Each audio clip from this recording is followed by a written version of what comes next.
하나님의 말씀은 고린도전서 1장 18절부터 25절까지입니다. 고린도전서 1장 18절부터 25절 시작.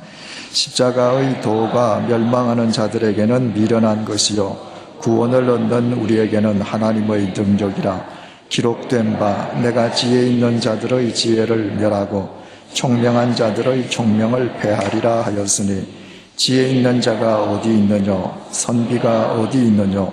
이 세상에 변사가 어디 있느뇨? 하나님께서 이 세상의 지혜를 미련케 하신 것이 아니뇨? 하나님의 지혜에 있어서는 이 세상이 자기 지혜로 하나님을 알지 못하는 고로 하나님께서 전도의 미련한 것으로 믿는 자들을 구원하시기를 기뻐하셨도다.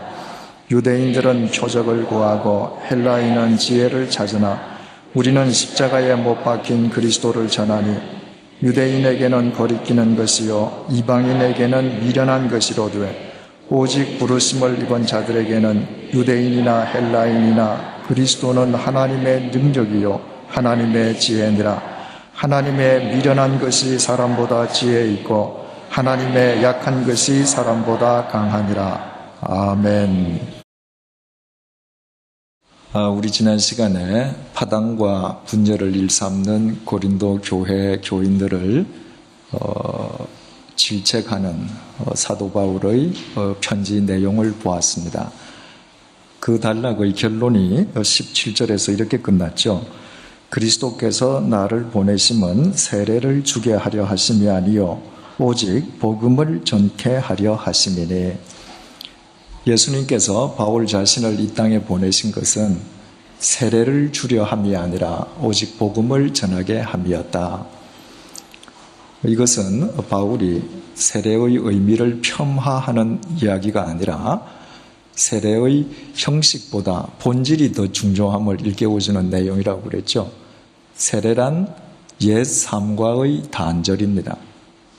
마치 이스라엘 백성들이 애굽에서 나와서 홍해를 건너서 다시는 되돌아갈 수 없듯이 옛 삶과 단절하고 주님과 더불어 새로운 삶을 사는 것이 세례의 본질인데 그와 같은 삶의 본질을 가능하게 해주는 것은 복음이란 말이죠.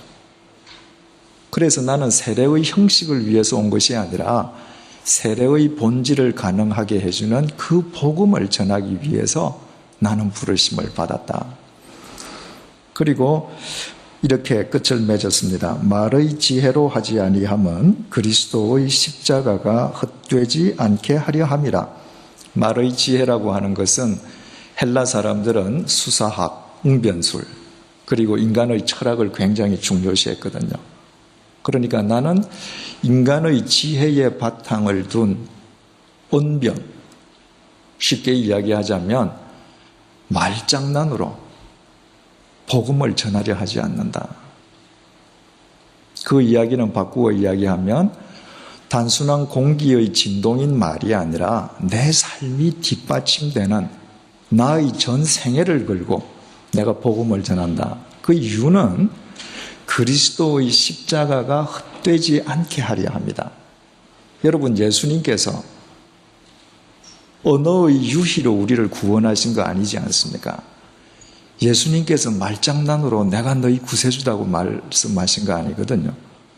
십자가 위에서 당신의 생명을 던지시고 우리를 위한 제물이 되심으로 우리를 구원하셨단 말이죠. 그 복음을 내가 단순히 언변으로 전한다면 내가 그 그리스도의 십자가를 헛되게 하는 거 아니겠느냐. 그래서 주님께서 당신의 생애를 십자가에서 던지셨듯이 나도 이 복음에 내 생애를 건다. 이러고 끝을 내었습니다. 그리고 오늘부터 우리가 보고자 하는 이 단락은 바로 십자가의 도의 중요성을 역설하는 것입니다.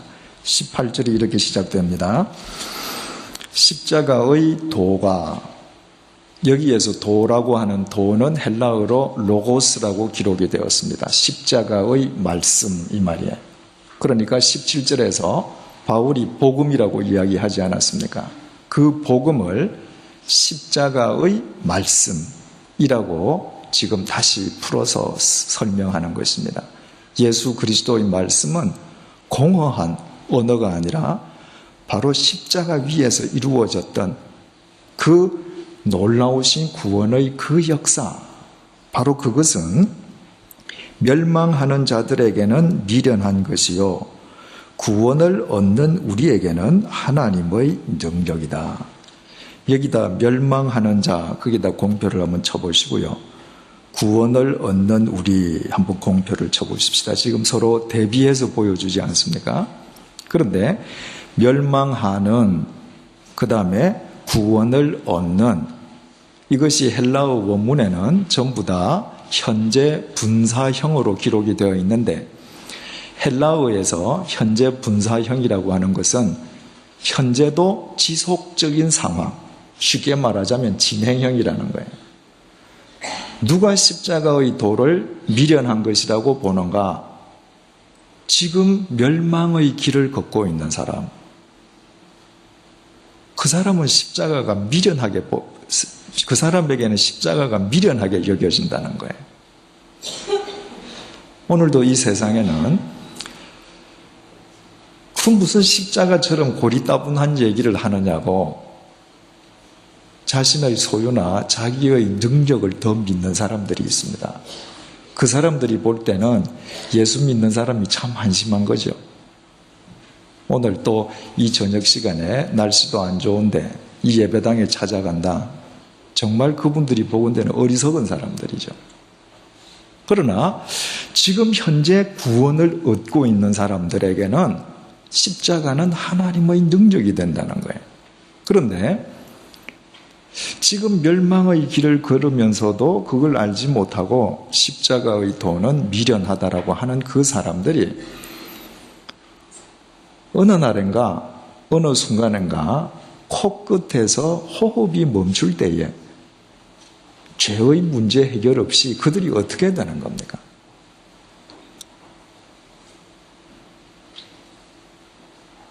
사람들은 두 길 중에 한 길을 걸어갑니다. 지금도. 정말 생명이 보장된 하나님의 능력의 길, 그러나 세상 사람들이 보건대에 미련하다고 하는 길을 걷는 사람들이 있고, 세상 사람들이 보건대에 굉장히 화려해 보이지만 그러나 결국 그 끝이 미련하게 끝나는 길을 걷는 사람들이 있어요. 그런데 중요한 것은 멸망하는 자들, 바로 이 동사가 헬라 말로 아폴류미 하는 헬라어로 쓰여 있는데 그 동사는 타동사예요. 우리말로 멸망하는 하면 자동사처럼 보이죠. 그러니까 정확하게 번역을 하면 파괴하는 혹은 멸망시키는 자는 누구를 파괴시켜요? 자기 자신을.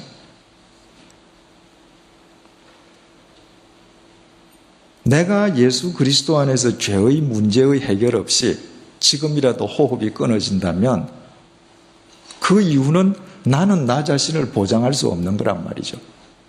그럼에도 그 길을 걸어간다는 것은 지금 현재형으로 자기 자신을 파괴시키고 있는 겁니다. 지금 현재형으로 자기 자신을 멸망시키고 있는 것입니다. 제가 내게 있는 것이라는 책에서 그런 표현을 했습니다만 여러분, 절대로 하나님의 심판은 죽어서 이루어지지 않습니다. 지금 이 땅에서부터 현재 진행형으로 이루어지는 겁니다. 주님께서 뿌린 대로 거둔다고 말씀하시지 않습니까? 내가 지금 콩을 심으면 콩을 거두는 거예요. 팥을 심으면 팥을 거두는 겁니다. 그러면 심는 순간부터 그 콩과 팥은 현재 진행형으로 지금 크고 있잖아요. 현재 진행형으로 결과는 내게 다가오는 것입니다. 구체적으로 예를 들어서 성수대교가 무너져서 많은 사람들이 피해를 입었습니다. 그 성수대교가 무너진 것 때문에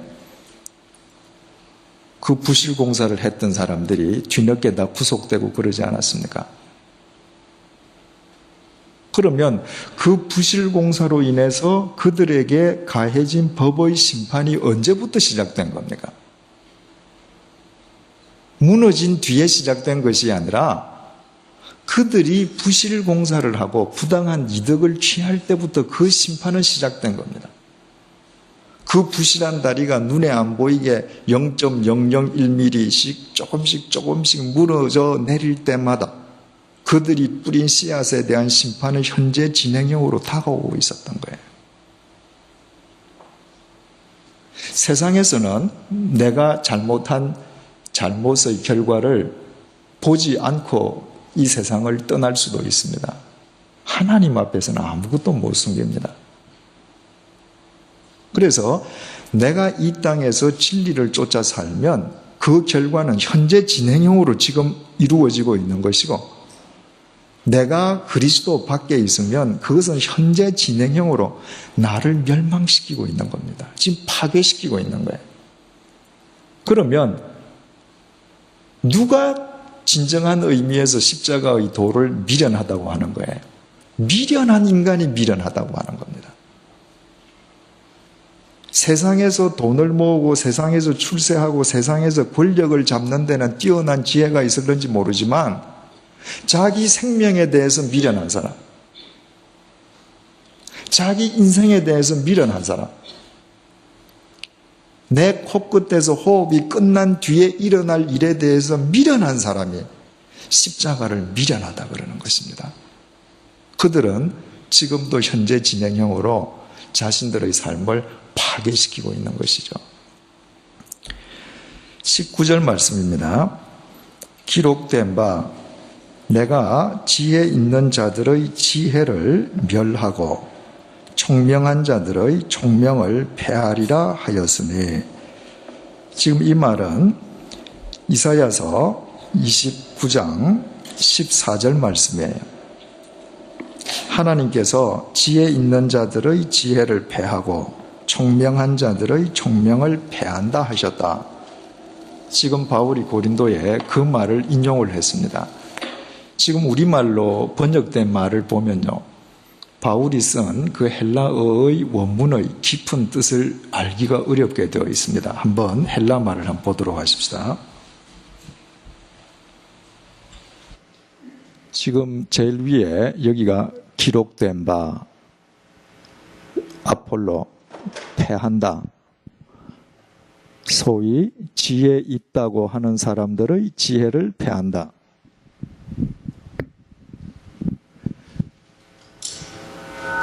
지혜 있다고 하는 사람들의 지혜를 패한다.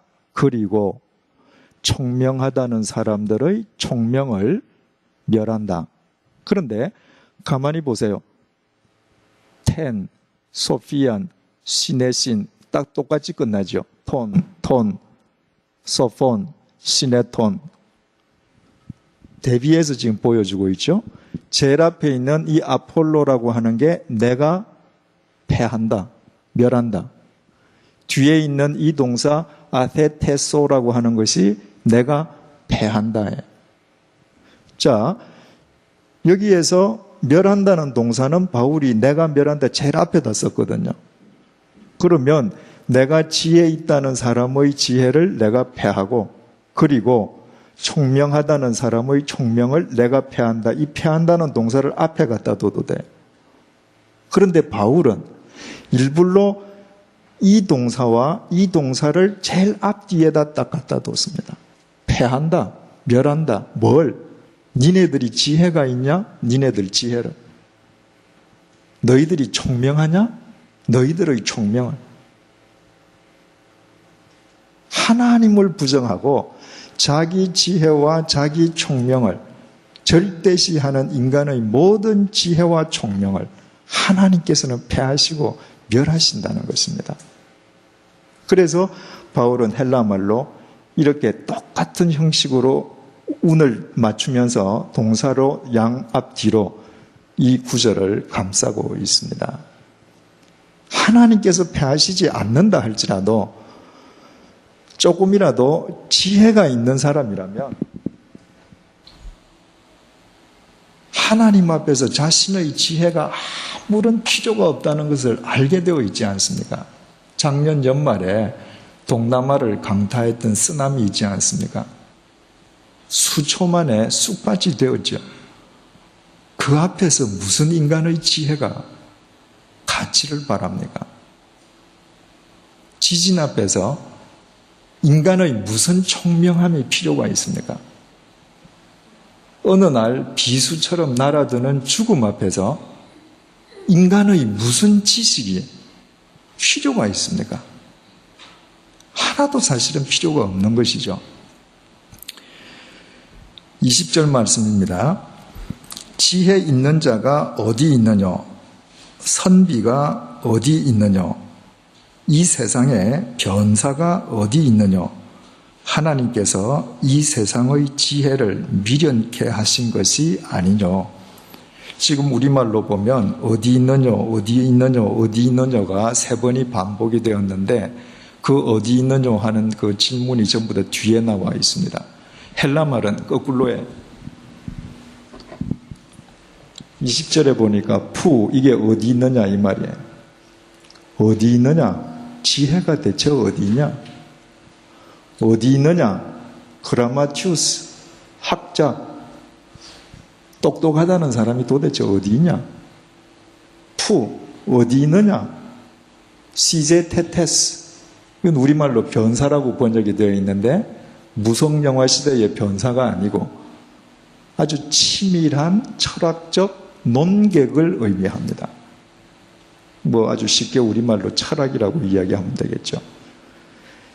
이 세상에서 하나님의 지혜를 제외하고 세상에서 하나님과 맞설 수 있는 지혜, 학자, 철학자 그 무엇도 이 세상에는 없다는 것입니다.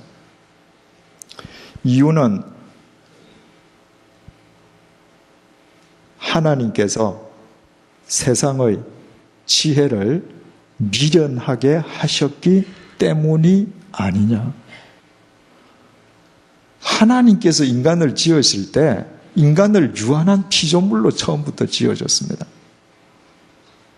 더더구나 그 인간은 죄를 지었어요. 그 인간은 어떤 경우에도 하나님의 지혜 앞에서는 미련한 존재일 수밖에 없습니다. 중요한 것은 에모라넨이라고 하는 이 동사가 미련하게 하신 것이 아니냐. 이게 과거형이에요. 오늘날만 인간이 미련한 게 아니라 처음부터 인간은 미련한 겁니다. 과거부터. 중요한 사실은 자기가 미련하다는 것을 모르기 때문에 인간은 진짜 미련한 것이죠.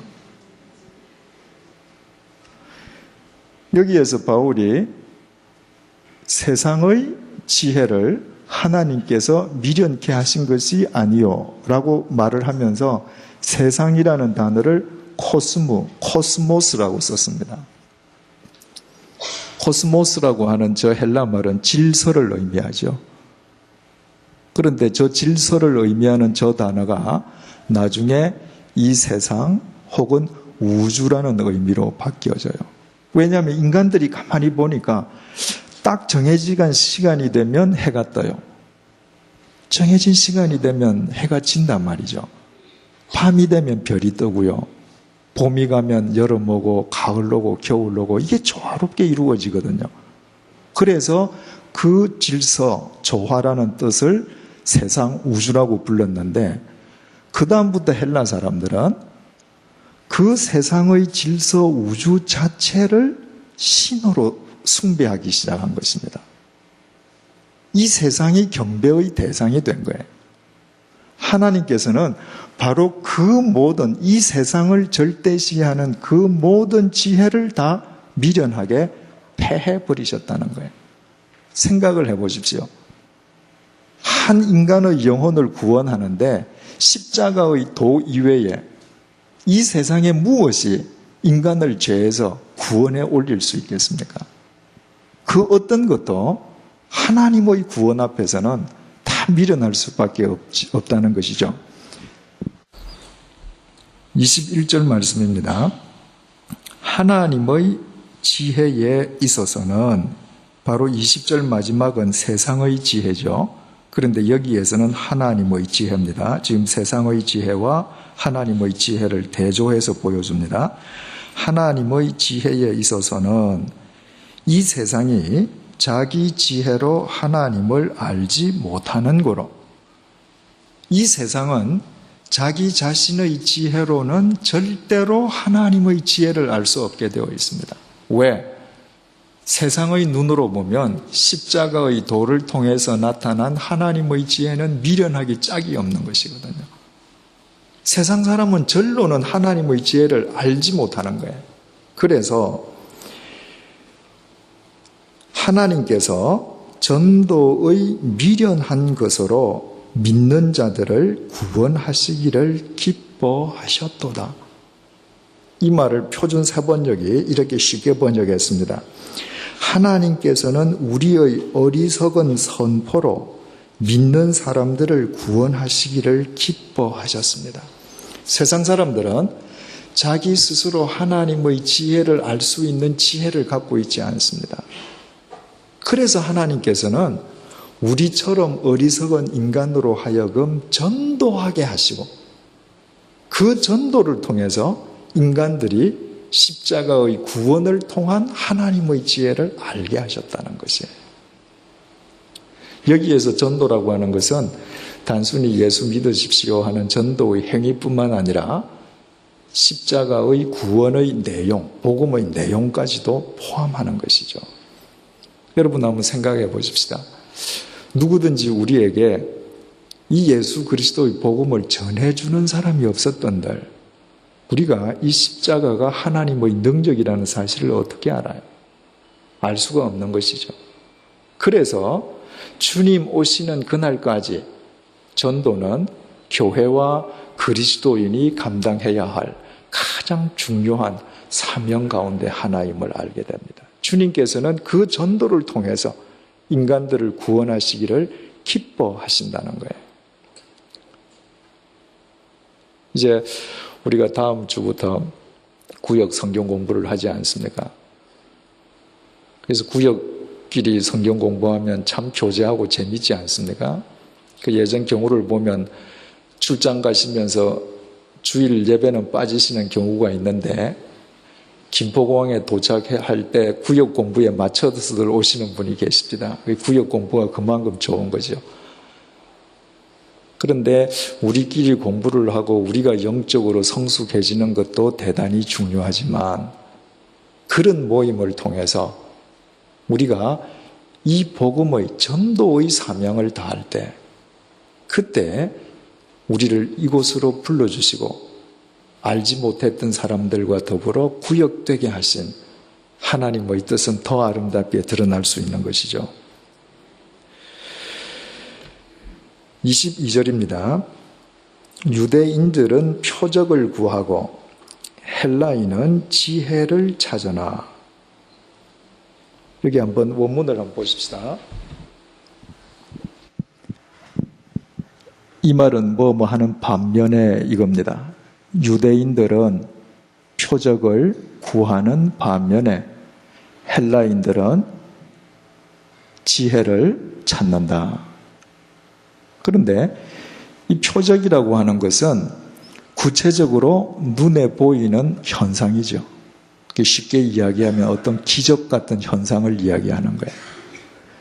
여기에 세메이아라고 헬라 말이 적혀 있는데 이 세메이아라고 하는 것은 표적을 가리키는 세메이온의 복수형이에요. 유대인들은 한 번 표적을 구하는 게 아니라 매번 표적들을 구해요. 여기에서 eye to see이라고 하는 이 말은 그저 한 번 봐도 좋고 안 봐도 좋고가 아니라 거듭해서 간청하는 것을 의미합니다. 여러분, 우리가 하나님을 믿는데 체험신앙은 참 중요합니다. 내가 병이 들었을 때 병이 한번 낫는 체험하는 거, 이 굉장한 은혜죠. 내가 기도했을 때 어떤 분의 문제가 해결되는 거, 경험하는 거 굉장히 중요합니다. 그런데 그 체험을 통해서 하나님께서 성경 속에 전설로 계시는 분이 아니라 내 삶 속에 오늘도 현존하시는 분이 확인되었다면 그 다음에는 표적을 안 봐도 되는 거죠. 왜? 그분과 나와의 관계가 형성된 것이 더 중요하잖아요. 그런데 어떤 사람들은 한 번 표적을 보고 나면 그 다음에 또 다른 표적을 보려고 그래요. 자꾸 표적을 보려고 그래요. 그 사람은 하나님을 믿는 것이 아니라 표적 자체를 믿는 것이죠. 그런 분들이 이단에 빠지는 겁니다. 눈에 보이는 것이면 다 쫓아다니는 것이죠. 그래서 칼빈이 이런 표현을 했습니다. 유대인들은 기적 자체에 빠져서 기적에 경탄했다. 그러나 그들은 어떤 기적에도 만족하지 않고 매일 끊임없이 새로운 기적들을 찾아 헐떡거렸다. 바로 여기에 아이투신이라고 하는 이 동사를 헐떡거렸다고 표현을 했습니다. 마치 기적에 걸신 들린 사람처럼. 여러분, 우리가 아주 냉정하게 한번 생각을 해보십시다. 우리 눈으로 보는 신앙이 대단히 좋은 신앙 같지만 여러분, 이 눈으로 여러분들이 얼마나 많이 볼 수 있을 것 같아요? 지금도 저는 여러분을 보고 있는 이 순간에 뒤에는 못 보지 않습니까? 이 벽이 가로막혀서 저 벽 밖에서 무슨 일이 있는지 모르지 않습니까? 분명히 내 속임에도 불구하고 내 속에 지금 어떤 문제가 생겼는지 아무도 몰라요. 그래서 외과 의사도 자기 속에 암 덩어리를 들고 있으면서도 모르는 사람들이 있지 않습니까? 본다는 게 대단히 많은 것을 볼 수 있는 것 같지만 태양처럼 밝고 큰 건 못 보죠. 세균처럼 작은 건 못 보죠. 세상에 수없이 많은 것 중에 인간이 볼 수 있는 것은 따지고 보면 지극히 제한적입니다.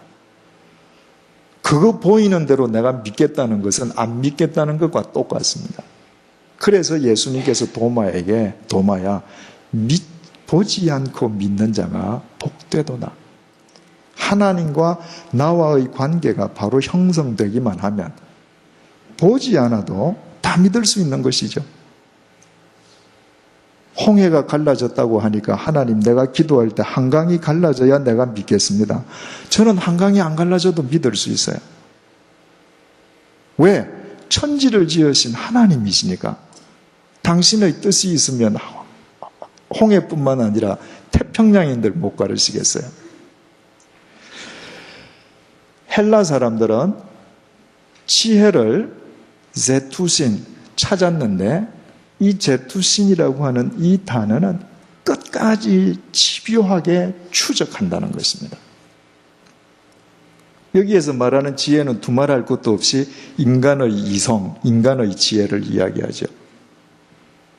끝까지 자기의 이성과 자기의 지혜가 모든 것을 해결할 수 있다고 믿기 때문에 끝까지 자기의 이성으로 모든 것을 추구하므로 그 속에는 하나님께서 개입할 틈이라고는 하나도 없는 겁니다. 여러분들 한번 시간이 있으실 때 그리스 신화집 한번 읽어보십시오. 도대체 그리스 신화를 어떻게 그렇게 거짓말을 잘 써놨습니까?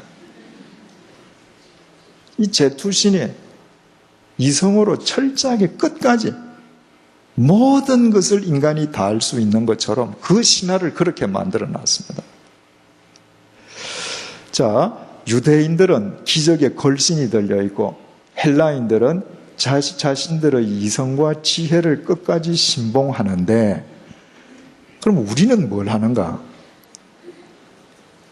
23절 우리는 십자가에 못 박힌 그리스도를 전하니 어떤 그리스도냐? 십자가에 못 박힌 그리스도라는 것입니다. 여러분, 이 십자가에 못 박힌 그리스도를 한번 생각을 해보십시오. 나무 십자가가 서 있는데 그 십자가는 뭐 하는 용도예요? 형틀이에요. 사형시키는 형틀입니다. 그러니까 2000년 전 로마 제국 시대의 십자가라고 하는 것은 인간의 실패와 죽음과 수치의 상징이에요. 그 십자가 앞에 예수 그리스도가 그저 아주 폼나게 서 계신다. 그러면 예수님께서 십자가를 배경으로 사진을 찍으셨다 이렇게 생각할 수 있겠죠. 그런데 그 십자가에 예수님께서 지금 못 박혀 계셔요.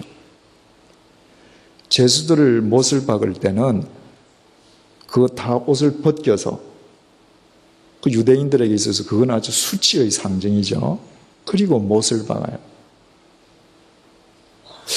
저 유대인들은 화려한 표적을 지금 구하고 헬라인들은 이성적인 지혜를 구하는데, 우리가 하는 것은 고작 뭔가 사형틀에 비참하게 못 박혀서 피 흘리고 죽어가는 예수 그리스도를 전한다는 거예요. 이게 얼마나 모순입니까? 그분이 누구라고 지금 전하는 거예요?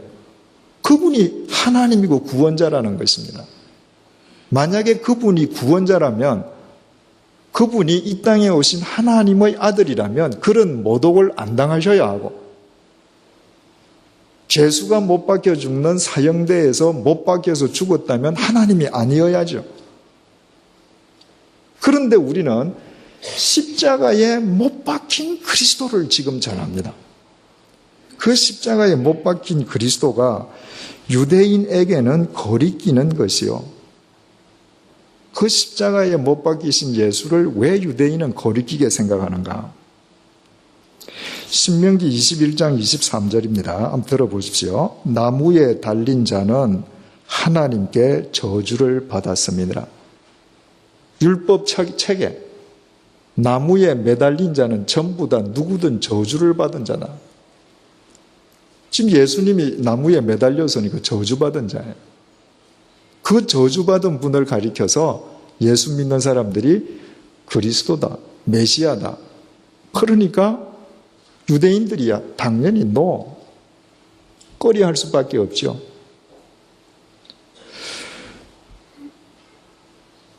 이방인에게는 미련한 것이로되, 여기에서 이방인은 헬라인이죠. 헬라인에게는 십자가에 못 박힌 예수님이 미련한 거예요. 왜? 헬라인은 집요하게 이성과 인간의 지혜를 찾잖아요.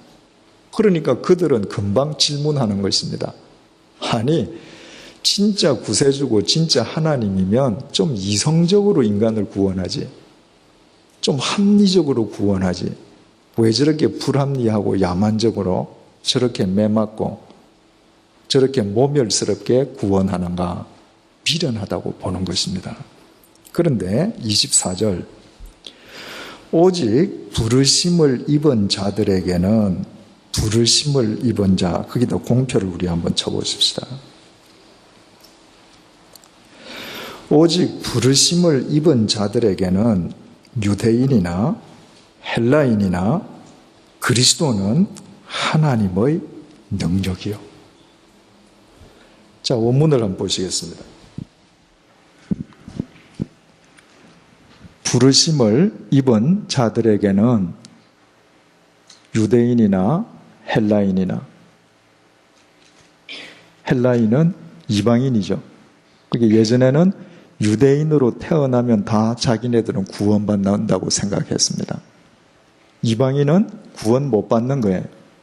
그런데 부르심을 입은 자들에게는 유대인이든 헬라인이든 구별이 없이 그리스도는 하나님의 능력이요 하나님의 지혜다. 지금 유대인들은 십자가에 못 박힌 예수님을 꺼려해요. 저주받은 사람이다. 헬라인들은 미련한 짓으로 지금 보고 있습니다. 그런데 하나님의 부르심을 입은 자들에게는 그들이 누구인지 상관이 없이 십자가는 미련한 짓도 아니요 거리끼는 것도 아니요 하나님의 능력이요 지혜라는 것입니다. 중요한 것은 부르심을 입었다는 거예요. 내가 내 노력으로 저 십자가의 능력을 아는 게 아닙니다. 하나님께서 불러내셔서 하나님께서 자기 백성으로 삼아주신 자들만 저 의미를 안다는 것입니다. 중요한 것은 여기에서 부르심을 입었다는 클레토이스라고 하는 이 형용사가 복수형으로 되어 있다는 것입니다. 하나님께서 우리를 한 번 부르시지 않았습니다. 하나님께서는 몇 번이고 거듭거듭 우리를 불러주셨어요. 아까 조 집사님 노래 가사 중에 그런 게 있대요. 새벽처럼 찾아오신 주님. 그 주님이 매번 우리를 찾아오셔서 누구를 보내시든지 어떤 사람을 통해서든지 계속 부르셔서 우리로 하여금 십자가가 하나님의 능력이요 하나님의 지혜인 줄 알게 했는데, 본래 헬라어는 소유격을 가리키는 이 소유격 단어는 명사 뒤에 오게 되어 있습니다. 따라서 그대로 헬라 문법대로 쓰면 디나민 테우, 카이 소피안 테우 이렇게 돼야 돼요. 그런데 이 헬라 말을 쓰면서 사도 바울은 헬라어 정통 문법을 무시하고 능력 앞에 하나님을 먼저 썼습니다.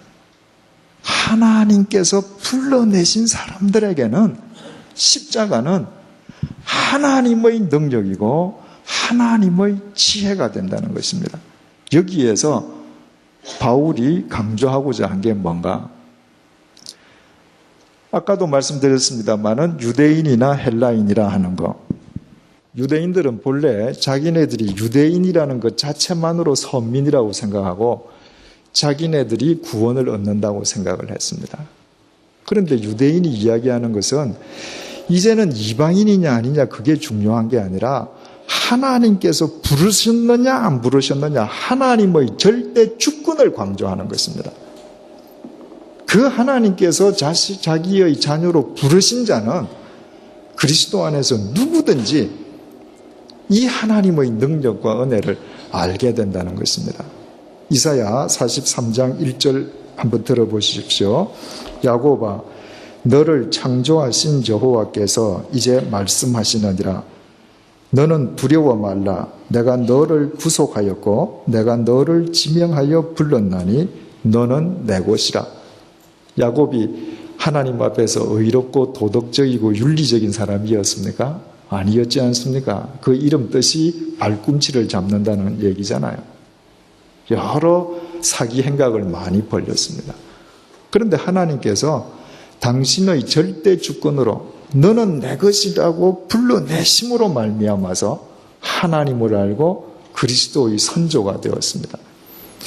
하나님께서 당신의 절대 주권으로 여러 번 불러서 하나님의 자녀가 된 자들은 어떻게 저 미련해 보이는 저 십자가에 못 박힌 그리스도가 하나님의 능력이요 하나님의 구원임을 알게 되는가? 하나님의 부르심을 받은 자들은 나의 공로가 아니라 하나님의 일방적인 사랑이 불러주셨다는 걸 알잖아요. 그 하나님의 사랑을 이해하는 자만 십자가가 미련한 것이 아니라 하나님의 능력임을 알게 되는 것입니다. 바울은 갈라디아서 3장 13절에서 이렇게 밝혔습니다. 그리스도께서 우리를 위하여 저주를 받은 바 되사 율법의 저주에서 우리를 속량하셨으니 기록된 바 나무에 달린 자마다 저주 아래 있는 자라 하였음이니라. 십자가에 달린 예수 그리스도를 보고 유대인들은 신명기 21장 23절만 생각을 했습니다. 그래서 나무에 달린 자는 다 저주받은 자이므로 예수는 우리한테 거리끼는 존재다 이렇게 생각을 했는데, 사도 바울은 바로 그 구절로 지금 하나님의 사랑을 이야기하는 겁니다. 맞다. 예수님은 나무 위에서 저주받은 자다. 근데 왜 저주받았는지 아니? 우리는 다 율법에 저주받은 자예요. 그 율법의 저주, 우리가 받아야 될 그 저주를 그분이 대신 받아주신 거예요. 하나님의 사랑을 이해할 때만 십자가는 우리가 받아야 될 저주를 대신 받으신 것이요, 그 죽음을 깨뜨리고 부활하심으로 우리에게 영원한 생명을 주신 하나님의 사랑이라는 것을 알게 되는 것입니다. 이 모든 것이 하나님의 은혜로 비롯되었다는 것입니다. 예수님께서 태어나시고 나서 어머니 마리아가 그 유대인의 관습에 따라서 결례를 행할 때가 되었을 때 그 예수님을 품에 안고 예루살렘 성전으로 들어갑니다. 그때 성전에 시므온이라고 하는 선지자가 있었는데 이 선지자가 마리아 품에 턱 안겨오는 예수님을 보고 바로 그가 메시아라는 사실을 알았습니다. 그래서 시므온이 한 예언을 한 이야기가 누가복음 2장 34절에 기록되어 있습니다. 보라, 이 아이는 이스라엘 중 많은 사람의 패하고 흥함을 위하며 비방을 받는 표적이 되기 위하여 세움을 입었다. 시므온이 아이를 탁 안고 지금 예언하기를 이 아이는 많은 사람의 흥하고 패하는 표적이 될 것이고 비방의 표적이 될 것이다. 여기에서 비방의 표적이라는 것을 헬라말로 세메이온 안티레고메논이라고 기록했는데 그 세메이온 하는 건 아까 표적 봤죠. 사인이란 말이고 안티레고메논 하는 것은 영어로 번역하면 컨트라딕션이라는 말이 됩니다. 그러니까 컨트라딕션이라고 하는 것은 비방, 반박이 되니까 우리말은 비방의 표적이라고 썼는데 이 컨트라딕션이라고 하는 말 중에 또 다른 중요한 의미는 모순이라는 말입니다. 모순. 시므온은 이 아이를 보고 이 아이는 모순의 표적이 될 것이다. 아까도 말씀드렸지만 하나님께서 십자가에 못 박히신다는 게 얼마나 큰 모순이에요. 그런데 그것이 모순이 아니고 그것이 진리의 순리임을 비로소 인간에게 보여주시기 위해서 하나님께서 오셨다는 것입니다. 하나님께서 못 박히시는 것이 왜 우리에게 모순처럼 보였는가? 죄에 빠져 있는 우리가, 우리 삶이 비정상적인 모순에 빠져 있기 때문입니다. 세상에서는요, 세상에서 흥하고 출세하는 길이 있습니다. 무조건 움켜쥐고, 무조건 경쟁해서 이기고, 그런데 하나님께서는 너 손에 들어있는 거 자꾸 놔래요. 네가 정말 높아지고 싶으면 남을 섬겨주래. 집착하지 말래요. 너를 부인하래. 그러면 네가 높아진다는 것입니다. 예수님께서는 바로 그 인간의 모순을 보여주시기 위해서 이 땅에 오신 진리의 표적이었던 것입니다. 그래서 세상에서 흥하는 것이 아니고 세상에서 패하는 것이 아니라 오히려 그리스도 안에서 이긴다는 것을 예수님께서 당신의 십자가의 죽음과 부활을 통해서 우리에게 보여주고 가셨던 것입니다. 그걸 누가 할 수 있는가? 하나님의 부르심의 은혜를 입은 자만 그 사실을 안다는 것입니다. 그리고 바울이 이렇게 이 단락의 결론을 맺습니다. 하나님의 미련한 것이 사람보다 지혜 있고 하나님의 약한 것이 사람보다 강하니라. 바울의 위대한 역설법이죠. 하나님은 어떤 경우에도 약해지거나 미련해지지 않죠. 그런데 설령 하나님께서 미련해지신다 할지라도 하나님의 가장 미련한 것이 인간의 가장 똑똑한 것보다 나으시고 하나님께서 가장 약하신다 할지라도 그 약하신 것이 인간보다 더 강하다는 것입니다. 한마디로 이야기하면 그러므로 너희들을 불러주신 이 하나님과 일평생 동행하는 삶을 살고 너희들을 삶을 통해서 이 십자가의 도를 드러내라고 지금 고린도 교회에 권면하고 있는 것입니다. 여러분, 우리가 한번 생각을 해보십시다.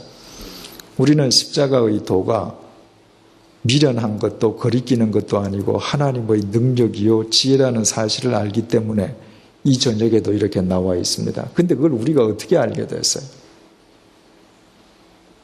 하나님의 부르심의 은혜 속에서 알게 된 겁니다. 그때 우리가 굉장히 의로운 자였기 때문에 하나님께서 우리를 불러주셨습니까? 아니잖아요. 누구보다도 흉측한 죄인이었음에도 불구하고 하나님께서 우리를 먼저 불러주셨어요. 누군가 도구 삼아서. 여러분 경우는 잘 모르겠습니다만은 제 경우는 분명히 그렇습니다. 누구보다도 못한 삶을 살았음에도 불구하고 주님께서는 제 주위에 있는 많은 분들을 동원하셔서 저를 불러주셨어요. 그래서 사도 바울이 로마서 5장 8절을 통해서 이렇게 고백하지 않습니까? 우리가 아직 죄인 되었을 때 그리스도께서 우리를 위하여 죽으심으로 하나님께서 우리에 대한 자기의 사랑을 확증하셨느니라. 우리가 죄인 되었을 때 우리를 불러주시고 이런 은혜를 베풀어 주신 하나님이시라면 내가 그 하나님과 동행하고 내가 이 십자가의 도를 위해서 내 삶을 던질 때 어떻게 내 삶을 통해서 하나님의 역사가 일어나지 않겠습니까? 내가 누군가를 하나님 앞으로 또 불러내는 하나님의 도구가 되기 위해서 주님과 동행할 때 어떻게 하나님께서 이 시대에 미천한 우리지만 바울을 쓰시듯 우리의 삶을 쓰시지 않겠습니까? 우리 결코 잊지 마십시다. 하나님의 미련한 것이 우리의 지혜보다 더 지혜롭고 하나님의 약한 것이 우리의 강함보다 더 강합니다. 기도하시겠습니다. 주님, 우리가 죄인 되었을 때 하나님 아버지께서는 예수 그리스도를 통해서 우리를 불러주셨습니다. 그리고 예수 그리스도께서 못 박히신 그 십자가가 거리끼는 것도 아니요 미련한 것도 아니요 바로 나를 구원하시기 위한 하나님의 능력이요 하나님의 지혜임을 깨닫게 해주셨습니다. 주님, 그럼에도 불구하고 우리는 계속 표적을 구하고 우리의 지혜와 우리의 능력을 더 믿어왔습니다. 주님, 오늘 우리의 잘못을 일깨워 주셔서 정말 감사합니다. 사도 바울처럼 오직 복음을 위해서, 오직 십자가의 도를 위해서 우리와 함께 하시는 하나님과 동행하는 삶을 살게 도와주옵소서. 그리하여 우리를 하나님의 자녀로 부르시고 이곳으로 부르시어 100주년 기념교회를 이루신 하나님의 멋진 뜻이 우리의 삶을 통해서 이 땅에 아름답게 펼쳐질 수 있도록 도와주옵소서. 언젠가 주님께서 우리를 부르시는 그날 이 땅을 떠날 때에 우리의 마음속에 티끌만한 후회가 없도록 이 시간부터 우리의 삶을 주관하여 주옵소서. 예수님의 이름으로 기도드립니다. 아멘.